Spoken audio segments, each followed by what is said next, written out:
I'll see if I can make another musing about the twin flame thing, I guess.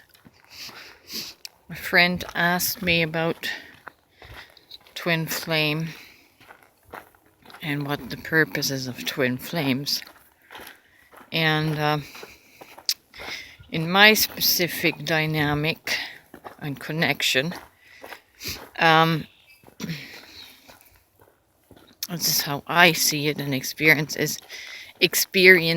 it as the twin flame connection is intended to lead you home to self and break your karmic cycles, clear your karmic cycles, and unveil all the places, people, and events where you have been self-abandoning. And the friend in this particular case was wondering if they are a twin flame. They are married, of course, in a connection that, in a relationship that is very dishonoring to their self. But this person is afraid of dishonoring their partner, since it's been such a long-term partnership over years. There are traditional things, traditional boundaries, I guess, that may need to be dissolved, traditional beliefs. For example, in the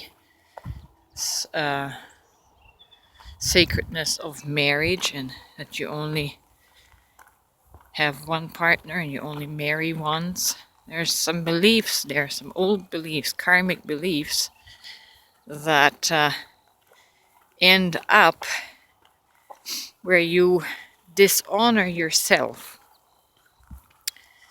And with the twin flame connection, it is all about self. It is the awakening to self and how to come home to self, to become aware to all the things where you have self-abandoned. I think I said that before. In my situation, it was based in religion. The parting point and the pain and everything that is specific to my twin flame connection was the religious aspects, the religious context involving Jesus, and it woke me up to the reality that the religious context, and truly without religion or apart from religion, apart from Christianity, Jesus really does not have a reason for being. And I know this is not everyone's path, but it's my path. And my soul was to experience a reality that is not based in history, that is not based in tradition and religion, and to self-embrace to a point where I let go of the where is that hair? I let go of the programming. That really bothers me. That you can't have life, or can't have a life, without this religious history to it. Like, people are afraid to uncouple from the Christian connection. They're afraid to uncouple from Jesus because of the indoctrination of Jesus being God, right? And that's a big hurdle. With all the teachings over generations that we've had about God, and how there is no life apart from God, and how God is apart from us, and we need to seek Him.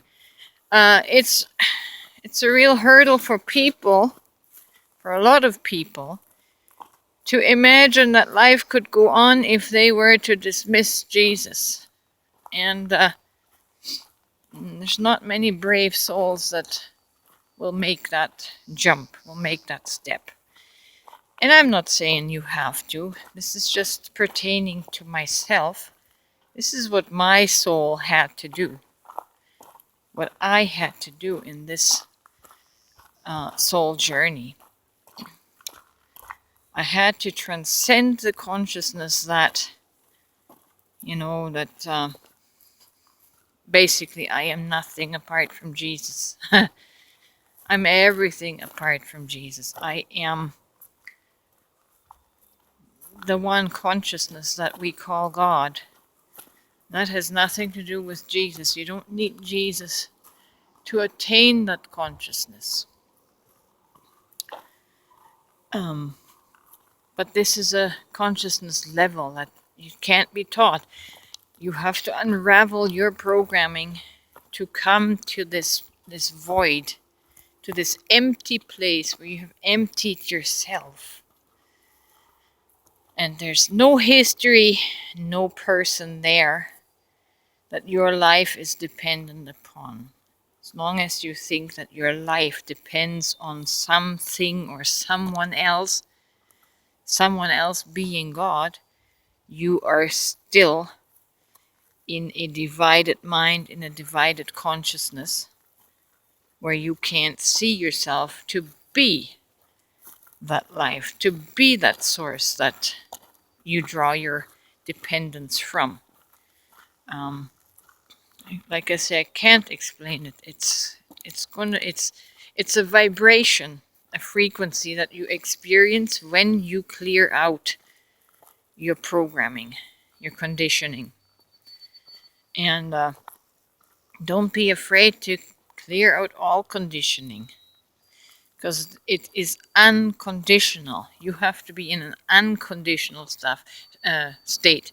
An unconditioned state is an empty, a void, a clear space that you can expand into. And there's no Jesus, there's no Saint Germain, or whoever you want to call it. You don't have to have these avatars, these figures painted on your canvas. You don't have to have that. Because if you do, your soul is going to have a different path. And it's okay if you want that. But I just want to stress that it is also okay when a person chooses not to have that. Right? I just don't want my wall of perception to be cluttered with all of these characters that distract from what I am supposed to learn and take away from my own soul consciousness. I don't need to be borrowing from all of these spirit guides, from all of these ascended masters. My soul is capable to form itself, to express itself, expand itself, very much on its own. I don't even know what I was rambling about here. It doesn't seem to make sense. I might do this over. Sorry if it's so discombobulated. Too many thoughts.